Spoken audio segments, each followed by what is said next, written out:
Les amis, aujourd'hui, on va parler d'un sujet qui va transformer notre façon de vivre le football. Les stades du futur. Quand on pense au stade, aujourd'hui, on imagine tout de suite des foules en délire, des tifos spectaculaires, et on en voit de plus en plus, surtout en Ligue des Champions, à défaut de tifos qui font parfois polémique, et une ambiance unique qu'on voit nulle part ailleurs. Ouais, je suis peut-être pas partial, mais je ne trouve pas un exemple d'une ambiance dans une enceinte sportive qui ressemble à celle qu'on retrouve dans le football. Mais ces dernières années, avec les avancées technologiques, les clubs ne se contentent plus de nous offrir un simple match, et d'ailleurs ça n'est pas rentable pour leur modèle économique, il faut offrir davantage. Ils veulent que chaque fan vive une expérience totale avant, pendant et même après la rencontre, ou en tous les cas, c'est un objectif vers lequel les clubs veulent tendre. Des billets connectés, des écrans géants interactifs, des replays en temps réel sur notre smartphone. Tout ça, les amis, c'est déjà une réalité dans certains stades. Et aujourd'hui, on va voir comment on va plus loin, on va voir comment la technologie transforme nos stades, et évidemment donc ce qu'on peut en attendre pour les années à venir.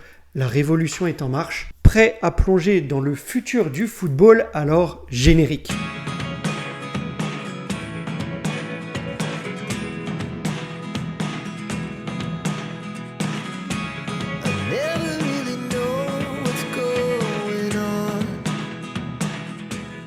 Bonjour les amis et bienvenue dans cette nouvelle vidéo où nous allons donc parler de l'évolution de nos chers stades de football populaire par définition, mais qui se renouvelle au niveau technologique et qui offre de plus en plus une expérience totale à ses spectateurs. Voyons tout ça ensemble, c'est parti. Commençons par un problème que nous avons tous connu un jour en allant au stade. Les longues files d'attente aux entrées. Alors même si c'est plus tant pour les billets aujourd'hui, ne serait-ce que pour la sécurité, mais avant c'était le cas pour les billets, vous avez peut-être déjà tous subi ces longues files d'attente. Heureusement, la technologie est là pour nous simplifier la vie. Aujourd'hui, de nombreux clubs ont déjà adopté la billetterie dématérialisée, pratiquement tous les clubs pro, en tous les cas, en première division de chaque pays, en sont équipés. Votre smartphone devient bien souvent votre ticket d'entrée avec un simple QR code. Mais bon, si on s'arrête là, je vous apprends pas grand-chose.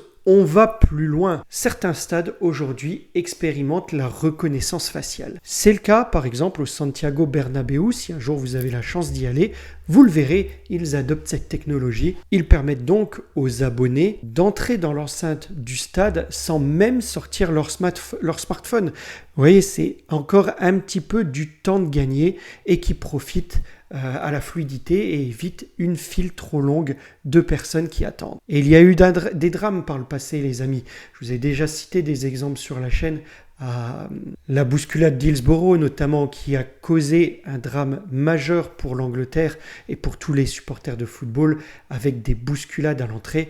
Et la technologie évite ce genre de bousculade parce qu'elle évite les files d'attente. Mais c'est pas tout, on peut aussi retrouver, une fois qu'on est rentré dans l'enceinte du stade, son siège plus facilement avec des applications mobiles qui permettent et qui offrent un plan interactif du stade, indiquant même la buvette la plus proche. On n'a même plus besoin de réfléchir. Et cerise sur le gâteau, vous l'avez peut-être déjà expérimenté, on peut, depuis son smartphone, commander de la nourriture via l'application et la récupérer sans même avoir à faire la queue. Plus de temps perdu, c'est plus de plaisir pendant le match. Mais bon, d'un autre côté, ça fait aussi moins bouger, vous me direz. Mais dites-moi en commentaire, ça m'intéresse de savoir si vous avez déjà testé ce type de service dans l'enceinte d'un stade et lequel.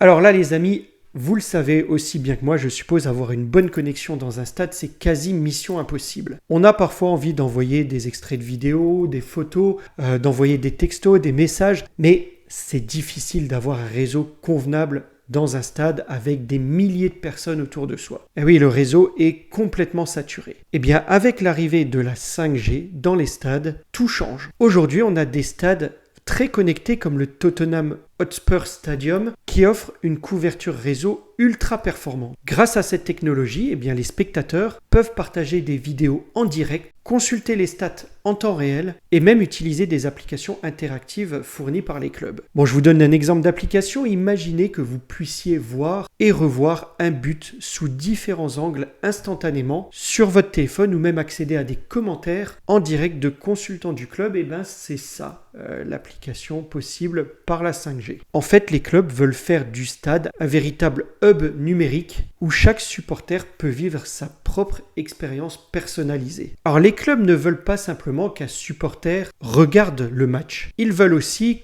qu'ils le vivent à fond grâce à des technologies immersives. Eh bien, c'est la réalité augmentée et virtuelle qui arrive dans nos stades, les amis. Imaginez-vous seulement porter des lunettes AR, réalité augmentée en français, et voir apparaître des statistiques en temps réel au-dessus des joueurs sur le terrain. Ce serait fort quand même. Eh bien, ce n'est pas de la fiction, c'est le futur. Et certains clubs testent même des applications qui permettent de revivre des actions marquantes en caméra 360 degrés comme si vous étiez sur le terrain.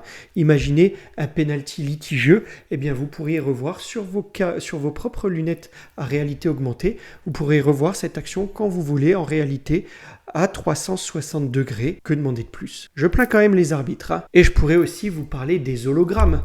Et oui, vous le savez peut-être pas, mais des clubs comme Manchester City permettent déjà maintenant des expériences où on peut interagir avec les légendes du club sous forme d'hologramme avant le match. Allez les amis, dites-moi en commentaire si vous seriez intéressés par l'ensemble de ces technologies dans un stade. Alors jusque-là, on a beaucoup parlé de technologie, mais un autre aspect est essentiel au stade du futur. Bah oui, c'est leur durabilité écologique du coup. Avec des dizaines de milliers de personnes, de spectateurs présents à chaque match, l'impact environnemental est énorme. Heureusement, les clubs prennent des initiatives concrètes. Tottenham, par exemple, utilise l'énergie solaire et la récupération des eaux de pluie pour réduire leur empreinte carbone. De nombreux stades adoptent aussi l'utilisation du zéro déchet, en mettant en place des systèmes de tri et des emballages biodégradables pour la restauration. Bah oui, puisque finalement, aller voir un match ne devrait pas rimer avec pollution et voir en sortie de match des cadavres de bouteilles, des sacs plastiques jetés par terre, un tas de nourriture non consommée sur le trottoir.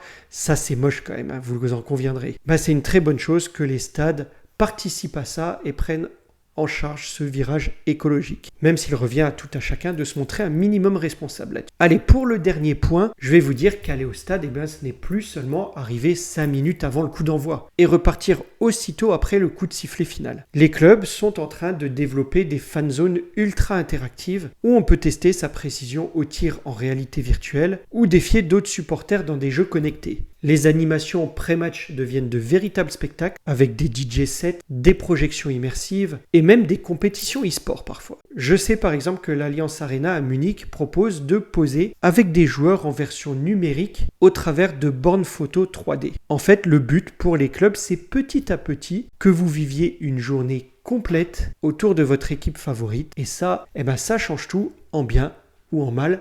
À vous de le vivre et à vous de me le dire. D'un côté, ça rend l'expérience totale et immersive, l'ensemble de ces technologies et cet accompagnement. De l'autre, ça vous aliène encore un peu plus dans le monde du football. Pour davantage de consommation, davantage de ventes, davantage de chiffre d'affaires évidemment. Mais quoi qu'il en soit, comme vous l'avez vu, les stades du futur vont considérablement transformer notre façon de vivre le football dans les années à venir. Entre technologie, interactivité et écologie, les clubs repoussent sans cesse les limites quand ils le peuvent. Mais une question se pose, est-ce que l'ensemble de ces innovations ne risquent pas de trop éloigner le football de son essence populaire? C'est une vraie question. Dites-moi ce que vous en pensez en commentaire. Êtes-vous excité par ces nouveautés ou préférez-vous l'ambiance plus traditionnelle? Moi, c'est vrai que je reste souvent assez traditionnel, même si vous voulez mon avis, je serais très curieux de voir l'utilisation de ces lunettes en réalité augmentée. On est souvent en train de chercher sur son smartphone des statistiques, essayer de revoir des replays. Ça peut être une idée assez ingénieuse et assez pratique que de pouvoir gérer soi-même une expérience individuelle, les statistiques, les voir sur les joueurs, se repasser les replays. Moi, ça m'intéresse pas mal et je suis assez curieux de cette évolution technologique. Bref, les amis, ce sera tout pour cette vidéo. N'oubliez pas, si vous avez aimé, de liker, commenter, partager, mais surtout apprécier. Je vous dis à Prenez soin de vous les amis.